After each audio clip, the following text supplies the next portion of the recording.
I'm Stefan Baumann, and welcome to another episode of the Baumann Effect. Today we discuss about what it takes to develop your own style. How do artists actually achieve their own style, and how can you actually achieve your own style yourself? And later on, we talk about canvases, the good, bad, and ugly about the canvases and what canvases you should be using. So sit back, relax, and enjoy another episode of the Baumann Effect.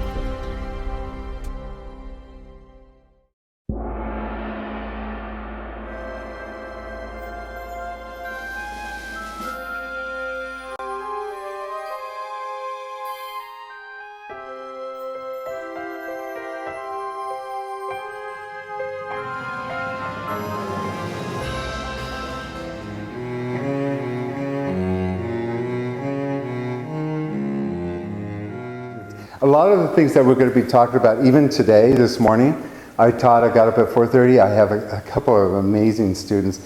One of my students this morning said, how do you get up at 4:30 in the morning? Now, she's back east, so she's been up for several hours. But she said, how do you get up at 4:30? And I said, I get to speak with you guys, so that's what really does it. But we had some interesting conversations this morning. I said, that would be an interesting topic to talk about today. So what I'm going to be doing is doing a Facebook Live, so I'll be talking to people around the world. Some of them are my students. If you're one of my students, say hi on the side there and let me know that you're there.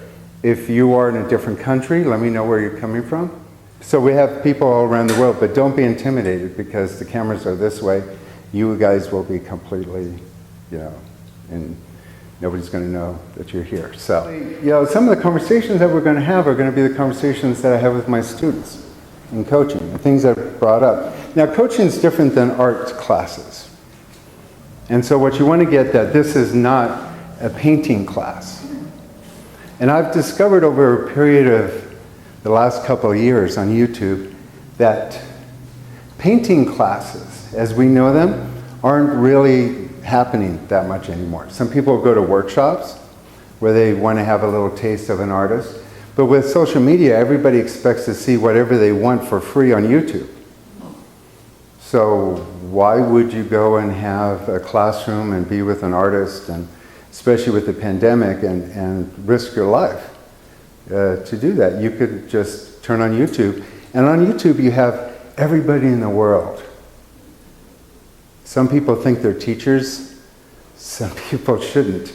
But you have people all over the world with their insights and ideas, and YouTube has made that possible. Facebook is new at trying to do the same thing with Facebook Live. And I've been on YouTube since the very, very beginning because I had a PBS television show. So going to the national parks with the Grandview painting, that happened before YouTube ever started. And when YouTube first started, when it wasn't owned by Google, I actually said, hey, I could jump on that platform because I already had 20 shows in the national parks.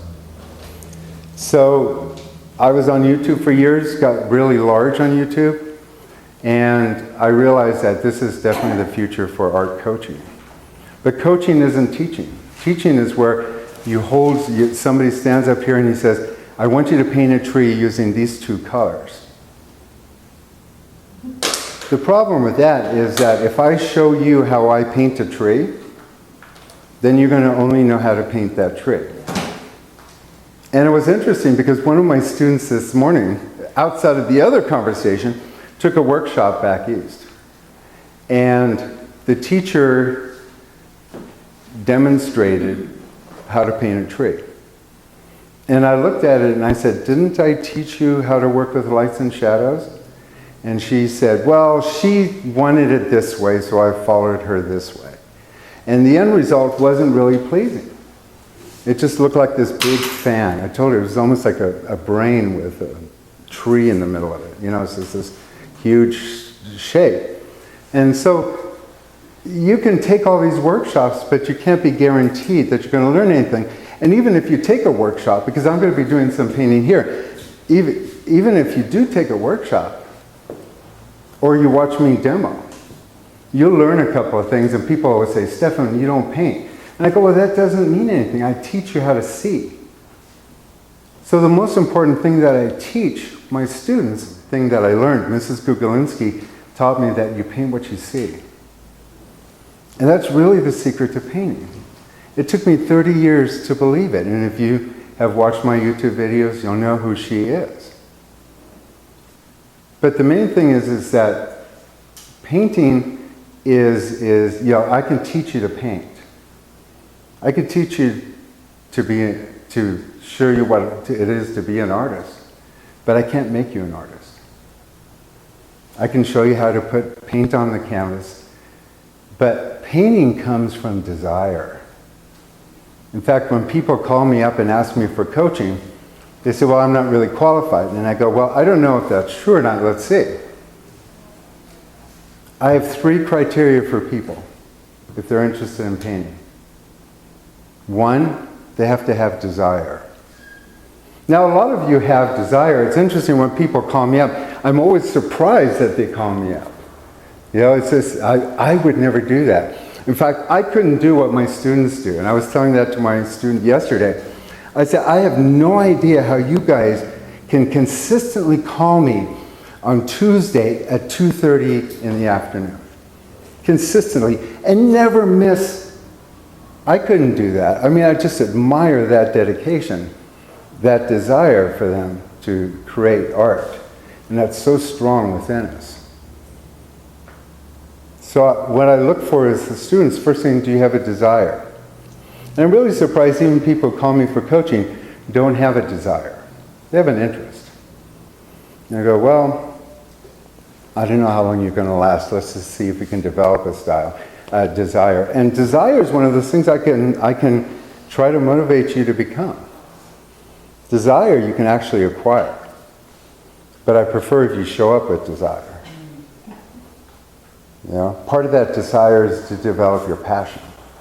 Second, discipline. All the desire in the world isn't going to make you an artist unless you're disciplined. Which means you have to make a little bit more effort in your life to do that. Now, I teach a Power to Create class. And in my Power to Create class, some of you may have participated in it. But in my Power to Create class, I have 17 students. And I request that every week they do 5 paintings of the same subject. And they're all 16 by 20, so they're larger. They're going to be larger than what I'm going to be requesting from you. But there'll be 5 paintings of broken eggs. Now, 2 or 3 paintings are easy. The last 2, now this is the Power to Create. You've got to come up with something different. And then imagine 17 students coming into class with 5 paintings with 17 students. How much artwork there is there? Wow. And when you're sitting in that room and you're surrounded by all of those different ways that people see to paint, is amazing. So I want desire. Discipline means you have to find the time. And these people who actually did really well in the program, they found time. And what was interesting, the people who were the busiest were the ones that first started getting their homework done. So when I talk to retired people, they go,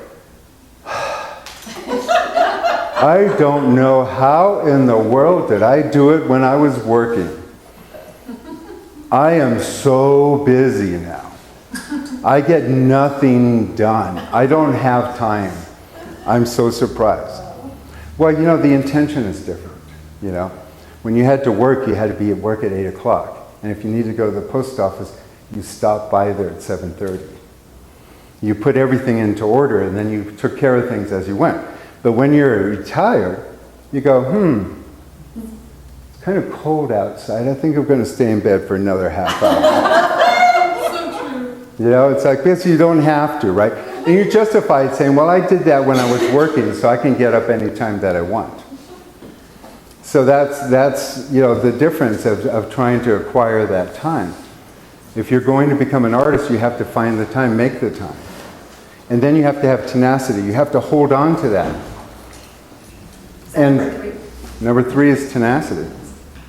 Now, These students who I talk to, it's summertime now, and we had Memorial Weekend. So people were saying, oh, I had a weekend, my family was here and all this stuff, and I had to do, especially women, because they were expected to make the potato salad, set the table, greet people and stuff, and the husbands get the barbecue together, and do a couple of things. But the women are like, yeah. And so they immediately go, oh no, it's a big weekend, I'm not going to paint this weekend. And they go, in fact, I had a couple of people say, I've got to consider quitting classes because I just can't find the time. And I said, really? And they go, yes. And I go, do you have a desire? Yes. Is this something you really want? Yes. Do you have some discipline? Yes. Tenacity is like, you tell your family, I'm an artist now. I'm an artist now. So I need 2 hours every day. I need to make time for that. I have to find time 2 hours every day. And it's surprising because when I ask them, did you talk to your husband about quitting classes? And they said, no. And I said, well, what do you think he would say? He'd say, don't quit. Same thing with the children. They want you to become an artist. You just feel like it's such a selfish thing for you to do. So finding time, making time, and realizing that you have value as an artist is really important. Then after an hour, we're going to carry on this conversation. It's going to go onto YouTube. And then on YouTube, you're going to actually see me work a little bit more on this painting and get a little bit more insights about what I'm doing. Anybody on Facebook, if you want to come down to Central Art, this is where we're at in Medford, and be part of that, I welcome you. You might want to let us know that you're coming so we have a chair for you. You guys are lucky. You're like at ground zero of this huge project. And I thought, wow, this is really great. We're in a situation like this, and there's so much information. We have how to do canvases and all this stuff that I thought, what would be a really interesting conversation to have today? And one of my students asked it this morning, and I said, that'd be an interesting thing to discuss. Now, how do you develop your style? Now, you're brand new to painting, supposedly, right? So that's probably not an issue. But people have been painting for a long time, and they go, I don't know what my style is. How do you develop a style? And I thought about that this morning. How do you determine a way that you paint? Now, part of painting is that it's autobiographical. It's part of your life. How you wake up in the morning and go to sleep, and what you do, really, that's what we know about artists. So when we read about Van Gogh and Monet and Cézanne and Rembrandt, we actually get a view of their life, their friends, their people they're involved with. And people wonder why those big styles, those big things, aren't part of the conversation anymore. And it dawned on me all of a sudden. And so I told my student, I said, if you want to really learn how to paint and develop a style, get rid of your camera. Now, there's few of my students that are photorealists. And they hang on to photorealism like it's like, But what I would present to them, though, is that what would their paintings be if there was never a camera? So if you look at Monet and Rembrandt and all these different artists, if they didn't have cameras, what did they do? They relied on their own instinct, their own interpretation. They showed up without having that image in front of them. Some of my students, they jumped from doing, a beautiful Irish woman standing by the ocean waiting for her husband to come back from sea. And then the following week, they're painting a cow in the middle of a Texas desert with a bunch of bluebonnets because their aunt gave them a really good photo.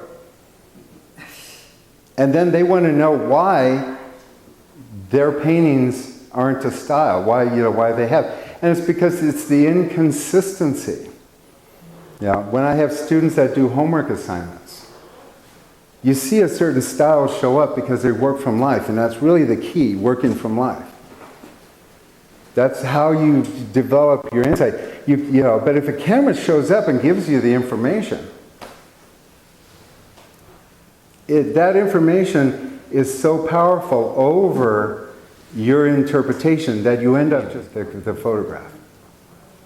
And John, and I told him, I said, I've got to talk to my group today, so I could mention his name. He knows he's going to be part of my topic today. But John, he's developed a style that's kind of ethereal. And then all of a sudden, he decided he was going to paint a painting of his father in the military at base camp. So it's just one of these old photographs.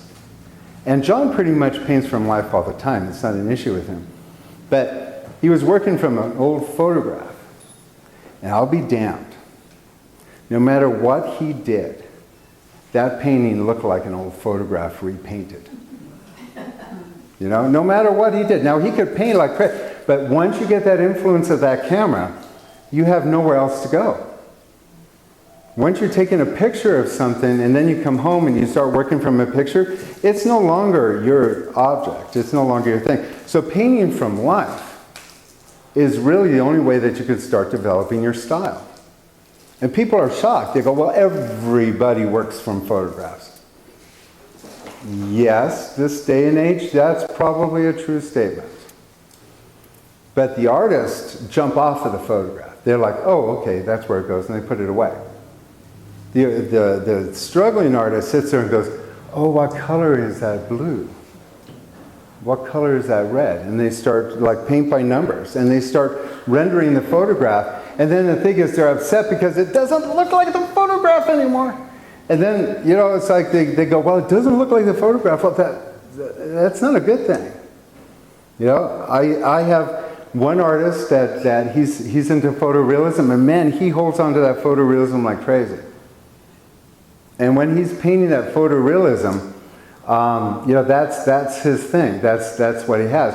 When he's painting from a photograph, it looks like a photograph. When he's actually painting, he does a lot of paintings from life. And they have a natural look to them. They have a real natural look to them. You can tell. It's like, even like some artists right now, they spend a lot of their time putting things through Photoshop. Oh, well, I just put a Photoshop through it. And then what they do is that they have so much invested in that photograph that they're literally, not knowing it, pushing their artwork towards that.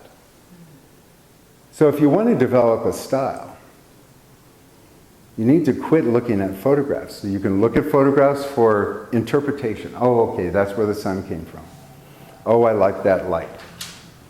But you can't sit there and work from a photograph and expect you to come out of it. Because at the end, you're going to be nothing but a recreation of that photograph. You want to develop your style, you have to get rid of it. And if you want to become a really good plein air artist, don't travel with your camera anymore and just try to paint as you go, like the old masters. When you look at Monet's paintings throughout his life, they're all the same. They're all, when they pop up, there's a Monet painting. Van Gogh, it's like, there's a Van Gogh painting, because they didn't have photography back then. And I do know of some Bierstadts where they actually have the photograph and the painting side by side, but there's so much interpretation in that process because the photograph was so shitty. Back then photographs were not very good. And so they were really bad tintypes and stuff, so they weren't very, so they would look at it and go, oh, that's a good idea, but let me work at it. But they were kind of freer with that. Nowadays, we sit there and we work on a photograph as if our life depended on it. So to develop a style, you need to really start thinking about painting from life, or painting from your imagination, painting from your own gut, your own heart. Yes? So can you expand on when people say, well, this is my reference for my painting, my photograph? What do you think of that? They call it a reference. Well, yeah, it's a little more than a reference. Yeah, it really is more like, this is what I'm trying to get to, more of a copy. Yeah, imagine if you didn't have that reference. Let's say you were going to paint a horse, which I think you did in one of my classes. But let's say you're painting a horse. I want to go see that. Yeah, well, the thing is, but if you come to class and you got a painting of a horse, and the horse is like this. Yeah. It's like, well, how do you think it's going to appear in your painting? Like that, right?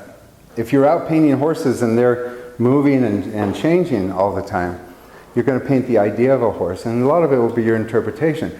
But once, like if you have the outline of a horse, then you follow the line. And then that line has an end. It has no interpretation. When you see a horse moving, there is no outline. It's moving, so the line is flowing, and you can interpret that line in any way. So, first thing I think we should cover is that. If you want to learn how to paint, so everything we're going to be doing in this class, hopefully will be like painting from your imagination. Okay, so anyway, so I promised you some conversations that are outside of that. Let's talk about canvases. So when we go outdoors to paint, one of the first things, and when people call me up and they say, I want to take some painting lessons, what should I get? And so first thing what students do is that they go down to the store, they buy these really cheap boards. This is like cardboard with canvas on it. You can go to Michael's and you can pick up like 12 for $1. Now, I over-exaggerated, but back in the day I used to paint on these. And I used to say, you're not going to be a really great artist unless you have a whole garage full of crap. So I have a lot of paintings in my garage that I didn't finish on location or stuff. They're not really crappy, but there's some bad ones in there. But they were originally started on these cardboard because, like you, I said to myself, hey, it's cheap. I'm practicing. The problem with that is that these boards, first thing, they have a cardboard inside, and they're so susceptible to water. My father did a painting back in the day of a restaurant that his brother owned up in Lake Tahoe. It's called the Swiss Chalet. And the painting was hanging in the bathroom at the Swiss Chalet for 30 years. And I said, oh, well, I should steal this. So I stole it. I put it down in my basement with everything else, and the whole thing just warped.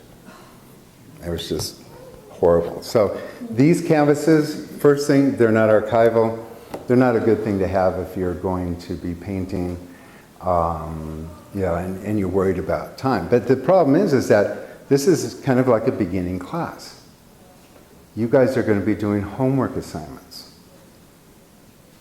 So what do you think is the first thing you're going to do? You're going to go down and buy these cheaper canvases. And sometimes you could buy 12 of them for like $1. I over-exaggerated, but you know what I mean, right? The problem with that is that they are so bad and they suck so much oil out of the pigment itself and you're painting and you're struggling and you're beginning to think this is what painting is. And while you're painting, you forget that you bought bargain basement canvases and you wonder why you're having such a horrible experience. So buying your canvas is going to make a big difference on your overall experience. And so, these canvases, they're cheap, but you don't know that if you actually had a high-end canvas, whether that painting that you thought was just going to be a study actually is a masterpiece. I've seen some amazing things come out of beginning students. So my saying that I tell my students, I say, don't bother going into the studio unless you're going to change the world. Think about that. It's not just going into the studio. Think about going into the studio and changing the world. Art can do that. And a lot of the intention of art, remember I talked about the desire and passion, comes from here. Here and here. It doesn't come from watching Bob Ross painting trees. It doesn't come from watching endless videos of other people painting. You've got to have the desire to do that, and you've got to have the desire to actually create something that's worth keeping. Now, I'm not a big archivalist, but I am in the moment kind of guy. I don't really care what happens to the paintings 150 years ago. And the thing is, a lot of the old masters painted on paper, and they're still around in museums. And so artists, they know how to do archivals. So they can be archival. So you can paint on inexpensive canvases or inexpensive ways and use really shitty paints. And if you did anything that changed the world, believe me, they'll try to figure out how to save it. I mean, if you saw what happened to the Last Supper, especially since the church that it was in got bombed, the only thing standing was that wall. And they were picking up paint chips for the last 400 years at the base of it because it's just peeling away. But they figure out how to save it. But the experience of painting, the feeling of satisfaction, that when you leave your studio and you go, yeah, I just changed the world. That painting is going to make a difference. And it's like throwing out a pebble. Yeah, it feels good to do it. It's a hole-in-one. But the great thing, the big difference between golf and painting is that hole-in-one, that you do in golf just dissipates. In fact, a lot of people go, yeah, did you tape it? Are you sure? But with painting, when you get a hole-in-one, that just starts the conversation. And people start seeing it on Facebook, and then people start sharing it, and people start wanting your piece. And pretty soon, you can change the world. But you can't when you're working on garbage. And you don't know that. And I've had a lot of students go, God, I wish I would have done a better surface. So anyway, so then the next step up is cheap canvases that are stretched. And these have a wooden inside, and they're pretty good. And when they make these, they're wooden, they should have an edge on when you feel them. Some of the really cheap ones now, they don't even have an edge. But this canvas, if it's laying flat on top of the boards, this canvas will actually get a mark. So you have to have a deep lip in there so that when you push on the canvas, it doesn't show where the board is. And some of you who have painted on really shitty, can I say shitty? Shitty canvases, that line literally is impossible to get rid of once you start working on it. So why don't you just paint on cheap canvases? The problem with painting on canvas as a whole is that every pore that's in a canvas absorbs light and throws a shadow. So no matter what you do, first thing, the cheap canvases, they have one coat of gesso on them. And the thing is, for the most part, people go, ooh, gesso. That's that weird thing that we're not quite sure what it's made of. But gesso is basically just latex paint nowadays. It's just latex acrylic paint. And they paint it on. In the olden days, gesso used to be made out of rabbit skin glue, ground pumice, ground marble dust, and a white pigment. And the reason why they used a rabbit skin glue was very flexible, because canvases need to be flexible. And then they would paint the canvas. Now, why do we put gesso on to begin with? If you paint directly onto fabric, the oil gets absorbed into the fabric and begins it to rot. So any canvas that you want to paint oils on that have that oil in them, you need to seal the canvas off. So they use rabbit skin glue to put a barrier between your oil paint and the canvas itself. But when you put gesso, which is like latex paint, you can put gesso on canvas. And that is not going to absorb, and that will put a barrier between your oil painting and the surface. Yes? That first canvas there was so cheap. You said the oil is going to seep through. And is that with gesso? Well, these gesso cheap canvases, they do have a coat of gesso on them. And then, when you start getting into more expensive canvases, they start putting 2 or 3 layers of gesso. And then you have like Masterpiece Canvas, where they actually put oil prime canvas. And oil prime canvas, oh, it's such a wonderful thing to paint on. Oil prime canvas rocks. The paint absorbs on it, it's really nice. The problem that I have with that is that you still have those damn pores showing up. And all of those little holes. So you could go over and over and over again with oil prime to get it really smooth. Now, if you've ever gone and seen oil prime canvases and what they charge, you need to mortgage your house to buy one. Wow. It really is. I mean, they're expensive. A little This size could cost you $30 for an oil prime canvas. And it's still inadequate. So, you know, the thing is, what you want to do is that the old masters, they got a few things right. If you figure the Mona Lisa and stuff, granted they had boards that cracked because they were an inch thick. But painting on boards are always superior to canvas. When you just think about the flaw that canvases have with all of their pores, every pore, it's like when you try to put makeup on a woman that has a lot of deep pores and you put your foundation on, and I can say this because I used to wear makeup when I did the television show, and I have big pores.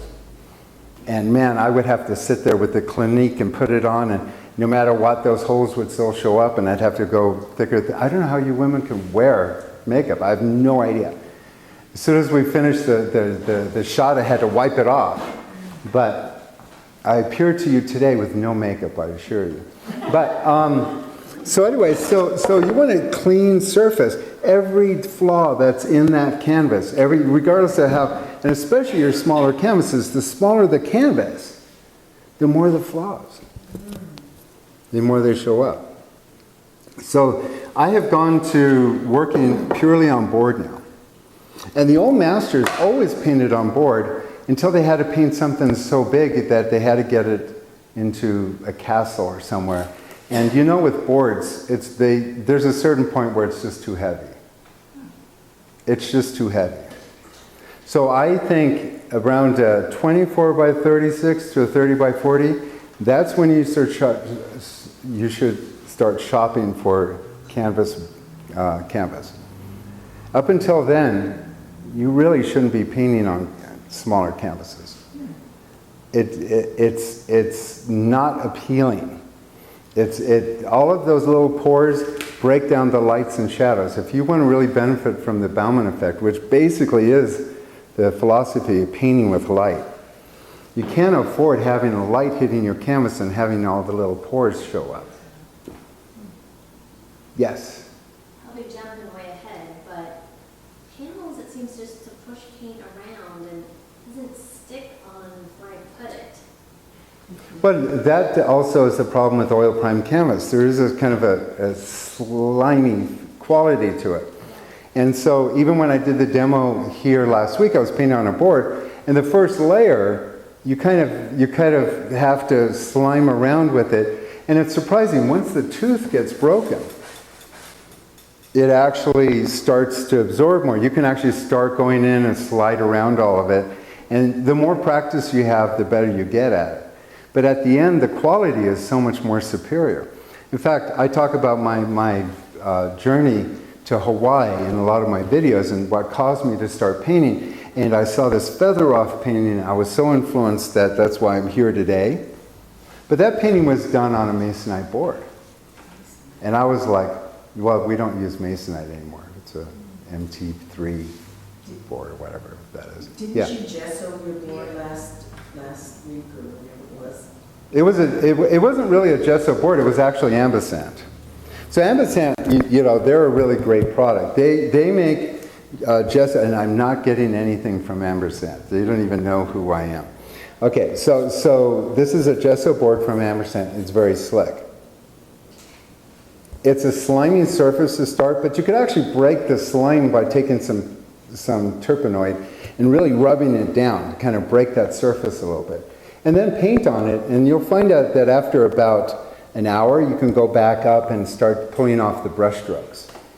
And you can see it. In fact, when you see the second half of the demo that I did last week, I'm actually going in and starting to take a lot of those brush strokes out. But nonetheless, whatever brush strokes and slime that you have to put up with, the finished product is going to be superior than anything that you're going to have as a canvas board. Because a canvas has all of those pores, you'll never get a highlight out of it. So Ambasant has these wonderful boards, and for plein air painting, they're great. You can slide them in a box. Then they have little wider ones that look more like canvas, but it's still a canvas board, but it is kind of suspended. And you can actually get this canvas They have them here. They're wonderful. But you can get them in gallery wrap, so you don't even have to frame them. For those of you that like the gallery wrap, it's really a superior product. Really great. And once you start painting on this, you'll have a hard time going back to canvas. They have them here, yeah, downstairs. Central Art, middle of Medford. Central and 6th Street. Anyway, so I recommend, and these canvas companies are just going to hate me, but hey, I'm not sponsored by anybody, so I don't care. I wouldn't buy canvas, stretch canvas, canvas boards, anything with canvas, until I was upwards of 18 by 24, 24 by 36. I go up to 30 by 40, because Ampersand has a 30 by 40 canvas on board. After that, they get a little heavy. And when you think about putting these boards into frames and sticking them on the wall, they're almost impractical. But back in the olden days, they had to figure out how to start making these, because they didn't have plywood back then. So, they had to, figure out how to make a board and finish it. That board would be pretty heavy when it got 16 by 20, 20 by 24. So the artist had to figure out, how am I going to paint on a surface that I can, carry to a castle or to a church and hang it up on the wall? What's feasible? So that's when they started coming up with canvases. And when they started doing canvases back then, they were really going to see how I can get a surface that's very similar to a board. Because this is the way painting should look. Yeah? What's your opinion on buying a roll of canvas that has no boards behind it and just... Waste of time. In fact, I've got to give you a secret. This is my students do this. And the thing is that I hear Stefan go, oh, well, Stefan does that. He's rich. He's got so many students. He can buy ampersand boards. But the thing is, my favorite thing to do is to go to a hardware store and pick yourself up a big 4-foot by 8-foot panel, of masonite board, and slip the guy there $20 and have him cut it up in all these different sizes, 8 by 10, 9 by 12. Make sure they are standard sizes. Make sure they're accurate in standard sizes. If you don't do standard sizes, and it's like Masterpiece, they do beautiful golden mean canvases. They're absolutely gorgeous.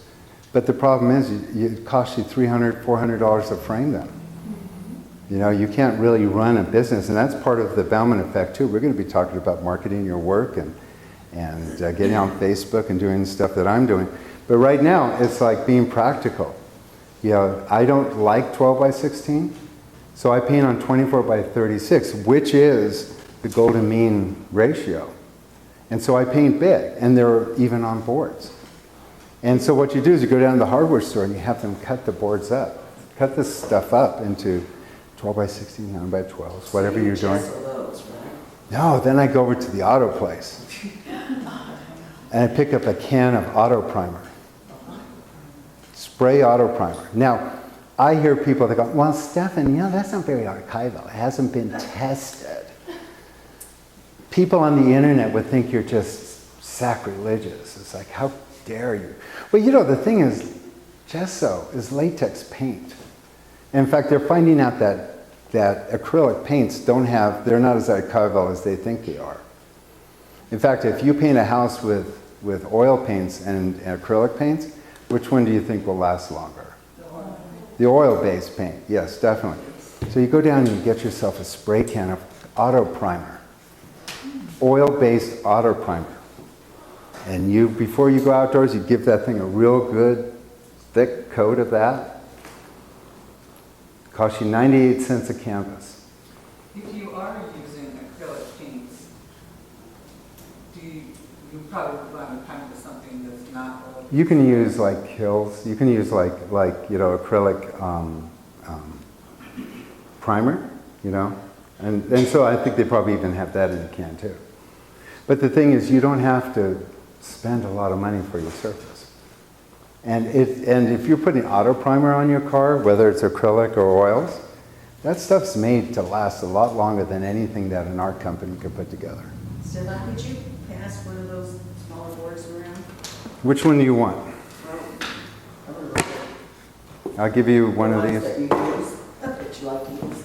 I'm going to pass that back So to if you. you were a hardware store, you would ask for masonry? Well, yeah, it's like, does anybody know what that's? MDF board. MP, MPF. MPF. MPF. They don't make masonite anymore. Yeah, okay. I don't know why. And one of my really most beautiful painting, I painted on true masonite boards that came out of an office, and they were, from the 1930s. They were shelves, and they were also toned, or they tell you you don't want to have them oiled, whatever that is. This thing was oiled to the max. I mean, the board weighed a ton, and I created this most gorgeous painting on it. It's the most beautiful surface that I'd ever painted on, and I painted directly onto the masonite. So, how long do you keep it on there? How long does it take to dry before you paint on it, right? That's what you were asking. Basically, you can paint on it within 10, 15 minutes. It dries so quickly. So you spray that thing on. So oftentimes I go with my can and my empty boards, and I go put them in the back of my car, and I drive up to Mount Shasta, and I sit down and go, okay, I want to do a 24 by 36. I get my rattle can and my board, and I'm out there spraying. Beautiful white mist going up in the air. Little turpentine to kind of motivate the artist. Get a little high on the fumes. And then I'm ready to paint. By the time I'm starting to paint, it's already dry. So that's a beautiful thing. You don't have to sand it or anything. And it has a really nice tooth to it. It's kind of a little bit like an eggshell. Some of my artists have taken flight and started using aluminum sheets, metal. That's a big fad right now, copper. Oh, Wow. I work on copper. I work on Do aluminum. they scratch it afterwards? No. They put gesso on it. And they go, well, the thing is with aluminum, it lasts forever. Now, truthfully, how many of you guys have been painting for, over 10 years? Okay, so the paintings you did 10 years, do you really give a darn that they're still around? I mean,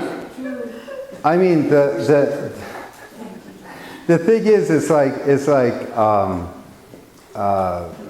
Frank Lloyd Wright said to his students. He said, "Whatever you design, in architecture, whatever you design, be sure that you put a lot of flower beds around it, and plant ivy very quickly, because 5 years from now you're going to wish it wasn't around." And I can't tell you how many canvases after teaching for 40 years and painting for 40 years, all of a sudden creep up in antique stores and thrift shops. And I get phone calls going, "Is this one of your paintings?" And I go, "What is it?" And they go, "This and this and this." And I go, "Oh God, not that thing." Do you lie and say no? No, I go, "Unfortunately, Then they go, "Well, what are they asking for it?" And they said they want $1 for it. And I go, "Okay." Well, I mean, it's at least worth that, right? But I know, it's like nobody gets the artist any respect. It's so sad. Yeah, it's archival, but the thing is, do we really need it to be that archival? What could be more archival than these boards? And the thing is, it's not like your paintings are going to go through a car wash every week. These things are going to be hanging on the wall. Well, when you spend, this is like a masterpiece canvas, I love these, but don't get me wrong. But the thing is, even the canvas on these kind of ruin the surface of the painting. But let's just say you bought one of these, and you spent $68 on it. And you paint on it, it's a disaster. Now, I'm going to be doing a demo here that people who are on Facebook will see, hopefully on YouTube here shortly. But it's 50-50 at this point. I might dazzle you with my talent. You might be impressed with how I quickly come up with a design and paint completely out of my head. All of you will think, "Oh my God, this guy's a genius." So for an hour, you'll be dazzled and amazed. And at the end of that, I might just show you how to take a canvas and clean the painting off because it sucked.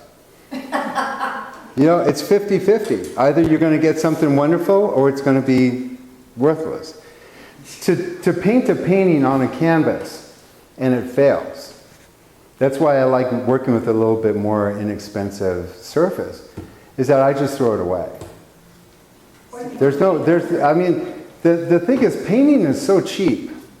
And people argue with me all the time. It's like, for God's sakes, you buy a tube of cadmium yellow and it costs you maybe $30. Wow, that's expensive. You will never buy that color again. It lasts forever. Now, I went to McDonald's yesterday and I bought a couple of hamburgers and it was $32. Where do you think that ended up this morning? You know? It's like compared to talk to a golfer and find out what expensive is. Yeah? Talk to people who do music lessons and have to buy reeds. You know, that's expensive also. Things, if you want to do something extraordinary, you invest in it. The canvases and the paint is really cheap. What's expensive is my time. And so I tell students, they go, well, I'm getting a good price, I'm selling a painting. And I go, did you factor in your coaching? And they go, what? And they said, I said, well, you got $1.50 for supplies, but you spend $80 in coaching. You need to make that up. In fact, the reality is that when you paint a painting, even that's really extraordinary, and you donate it to Save the Children Fund, you go, here's my painting. My paintings are worth a lot of money, by the way. And like Donald Trump, I'm very rich. Not true, but anyway. So you give them this, and you think, oh, I can write this off. It's a donation, right? The IRS will only let you write off the canvas and the paint that you put on it. That's it. Yeah, so there's really not a lot of value in this part of it. So to hang on a canvas that you painted on and think it's a holy grail, oh no, it's an oil prime canvas, my masterpiece, I gotta let this go. I kind of believe in karma. And I think sometimes when you buy a canvas, it just has bad karma on it. In fact, if you did something that sucks, it's easier to blame the canvas than it is to blame you. And so why would you want to put another painting on top of something that's already sucked? And I can speak from personal experience because when I was younger, I sold paintings for $20,000. Back in the Reagan era, the people were buying paintings for very expensive money, and there wasn't a lot of competition. But I had a 40 by 50 canvas, big, oil primed, wonderful piece of linen. And I painted on it and it didn't turn out. It was some flying geese or something. It was just horrible textures and stuff. So I turned it the opposite direction and I painted this gorgeous masterpiece on it. Now I'm like 16, 17. Right? So I sold it back then for $20,000. Wow. $20,000. And back then, this is 30 years ago, $20,000 was money. Not like now, that's just like lunch. But back then, that was like real money. And when I went to the collector's home to take a look at where he put it up in Hillsborough, the light was just coming just so, and I could see a flock of geese flying up the canvas side. No matter what I did with it, you think I told him? But the thing is, sometimes that stuff bleeds through, and you're better off not having it. So you don't recommend sanding old paintings and painting over them? No, I don't recommend ever using sandpaper anyway. It's just, I just want to paint. I don't want to make canvases.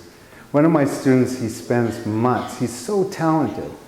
And I yell at him. He was one of my coaching students. I yell at him. I go, you're too talented to worry about making your canvases. Just buy them.